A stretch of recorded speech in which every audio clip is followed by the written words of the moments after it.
Nah, puji Tuhan, Shalom. Perkenalkan, nama saya Angelina Kosakoy, mahasiswi SD Terhormat Murid Kristus semester 1. Di sini saya akan memaparkan tugas spiritualitas, dan judul yang saya angkat adalah di sini keperluan berteologi. Dosen pengampu Pendeta Dr. David Araro. Nah, orang dewasa tidak akan belajar kalau hal itu tidak diperlukan atau dibutuhkan. Nah, bukan hanya anak-anak pun tidak akan belajar bila hal itu kurang diperlukan. Demikian juga kita akan bisa belajar teologi dengan baik atau beraktivitas berteologi dengan baik. Kalau kita tidak mengerti apa yang menjadi keperluan atau kebutuhan berteologi, nah saya akan memaparkan beberapa hal penting keperluan berteologi. Yang pertama, dengan teologi atau berteologi memberi penjelasan tentang kekristenan. Jadi, teologi memberi penjelasan tentang kekristenan dalam 1 Petrus 3 ayat yang ke-15. Tetapi kuduskanlah Kristus di dalam hatimu sebagai Tuhan, dan sedialah pada segala waktu untuk memberi pertanggungjawaban kepada tiap-tiap orang yang meminta pertanggungjawaban dari kamu tentang pengharapan yang ada, tetapi haruslah dengan lemah lembut dan hormat. Jadi ada tuntutan Tuhan ketika kita memberi pertanggungjawaban tentang iman kita, tentang ajaran kita. Kita harus bisa menyaksikan kebenaran kepada orang lain. Bagaimana cara kita menjelaskan kepada orang lain tentang Kristus, tentang iman kekristenan, bisa mengutip ayat Alkitab, tetapi kita tersebut perlu dihubungkan dengan menjadi sebuah susunan yang sistematis, menjadi susunan yang relatif, yang berkaitan dengan sistematis, berkaitan Alkitab. Nah, harus disampaikan agar bisa berguna untuk keperluan kita sehari-hari mengaplikasikannya.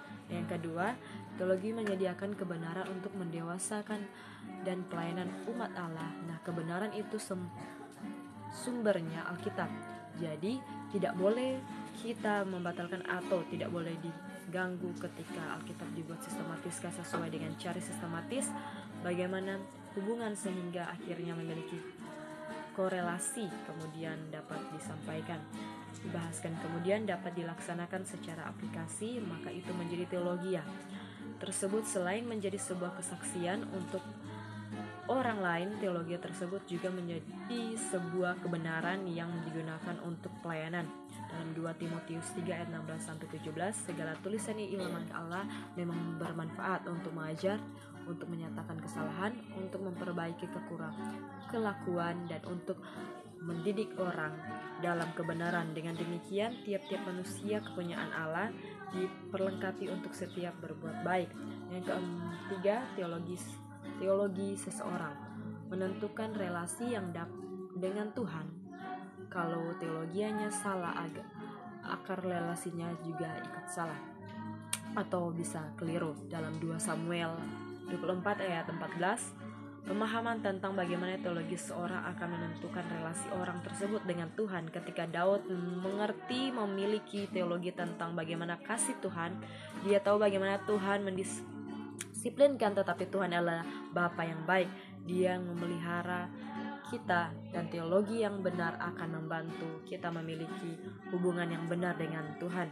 Nah, yang keempat, teologi yang mempengaruhi pengalaman kita dengan Kristus, dan iman kita mempercaya kebenaran, dan teologi itu adalah bagian dari kepercayaan kita.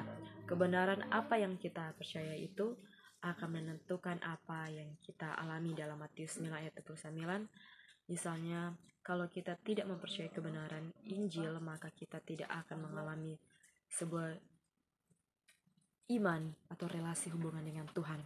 Nah, yang kelima, benteng iman terhadap penyesatan dan tantangan agama.